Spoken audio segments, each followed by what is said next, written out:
Kasih advice buat YouTuber dan streamer yang masih merintis kayak gue, Bang. Tidak pernah ada streamer terkenal karena streaming. Streamer terkenal karena klipnya. Kalian betah? Lah Windah? Nah, kelihatan orang kurang ilmu. Windah dibilang kenal karena streamnya. Windah itu klipnya duluan, potongan-potongannya duluan. Kalau nggak ngapain semakin banyak clipper dan lain-lain. Ya kalau lu ngomongin Windah yang sekarang, iya udah tinggal streaming aja. Windah klipnya gila-gilaan anjir. Dan itu strategi yang tepat. Nggak, sekarang gue tanya, siapa lu tahu Windah dari, wah ada orang namanya Windah stream, gue tonton ah. Lu pasti tahu Windah dari klipnya dulu. Dan itu cara yang tepat. Gue tahu Windah dari meme-nya dulu. Lebih bagus lagi, berarti kan ada konten-konten output dia setelah stream yang bisa dinikmati orang yang nggak sempet nonton streamingnya. Kalau lu ngomongin Windah emang udah ngikutin Windah dari dulu ya lain ya. Tapi menurut gua momennya ya klip-klip itu. Ya kalau nggak kenapa sekarang banyak bisnis clipper?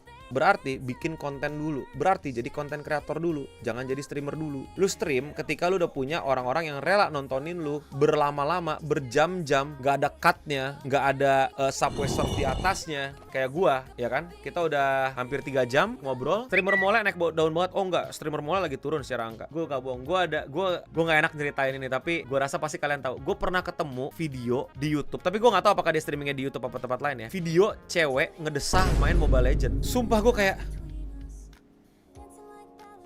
segitunya kah? Sedesperate itu? Iya? Bang, kalau mau masuk gaming berarti kita harus main game yang berbeda dari orang yang mainin dan persona yang unik.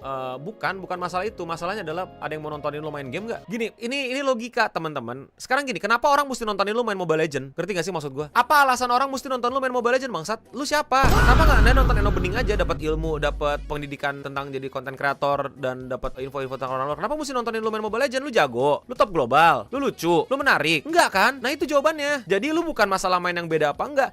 Apaan elu gitu loh. Lau sokap, lu siapa emproy? Apalagi streaming itu orang nonton nggak mau ketinggalan. Ada orang, berarti gue main Arknight ya bang. Lah kok viewsnya 2? Yang main Arknight di Indo berapa banyak? Berarti gue main Genshin ya bang. Lo kok streamingnya sepi? Ya lu Genshin apa istimewanya? Karakter aja free to play semua. Kagak ada yang lu gacha, kagak ada lu taruhan 10 juta atau apa untuk gacha dapetin siapa dan lain-lain. Again, lu sendiri aja nggak bisa jawab apa ya alasan orang nonton gua. Itu deh untuk lu menjawab jadi konten kreator atau streamer.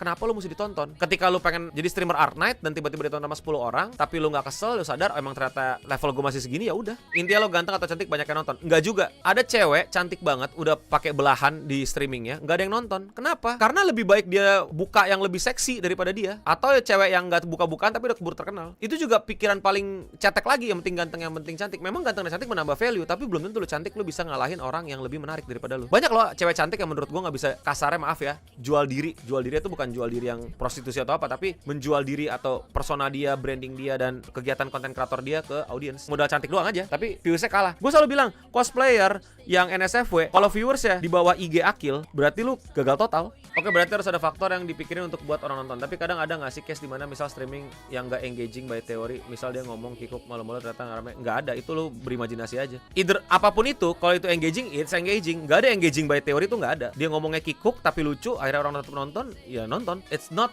out of theory of what. No matter what, as long as it engaging ya selesai. Contoh ada konten ibu-ibu wisata di luar. Kan kalau kata tiktoker mesti ada hooknya, mesti ada visual hooknya lah, mesti ada teksnya segala macam. Ini ibu-ibu cuman yang wah, terus itu pakai sendal, terus tiba-tiba keluar ibu-ibunya keluar lagi, wah, views 1 juta. Nggak ngikutin teori-teori itu kan ya, karena lu pada itu langsung percaya kalau omongan si tiktoker itu adalah teori yang pasti itu. Padahal kontennya adalah itu cuma tips gimana caranya video lu lebih better tonton orang. Video ibu-ibu itu laku ya karena video ibu-ibu itu lucu. Lu udah penasaran, ada ibu-ibu gaptek nggak ngerti tren, lu penasaran nonton tuh kira-kira hasilnya gimana tuh. Kan hasilnya lu lucu, lu ketawa, lu share ke temen lu, orang komenin, orang lucu, orang bikin bercanda di komentar dan lain-lain. Again, dengerin teori yang salah. Jadi konten kreator yang sukses itu pure luck atau ada strategi bisnis sebaliknya bang? Soalnya gue denger dari beberapa orang, karena luck. Orangnya siapa dulu nih? Udah bekerja di industri atau asal ngomong doang? Gue udah sering ngomong dan gue capek ngejelasin. Keberuntungan itu adalah sesuatu yang lu malas hitung. Ngerti nggak? Apa yang bedain lu dengan orang-orang yang sukses di sana? Mereka berhitung. Mereka tidak mau bilang itu keberuntungan. Mereka mencari keberuntungannya apa? Ngerti nggak lo? Jadi stop bilang keberuntungan. Keberuntungan itu sesuatu yang lagi belum lu mau hitung. Tapi gue ngerti intensi pertanyaan lu adalah apakah konten kreator yang sukses sekarang itu orang-orang yang emang bener belajar bisnis sampai S2 dan lain-lain dan sudah menerapkan ilmunya dan segala macam, atau orang yang hoki? Gue ngerti poinnya. Tapi gini teman-teman, realitanya banyak dari mereka itu adalah orang yang belajar dengan cara jatuh bangun, dengan cara mencoba. Salah satunya gue tuh nggak ada kelas YouTube, mana ada sih dari YouTube langsung. Tapi poin gue adalah ya kita fight untuk tahu kita salah di mana, kita bisa improve di mana, kita bisa salah di mana. Lu pikir Cleanson nggak jatuh bangun secara ekonomi?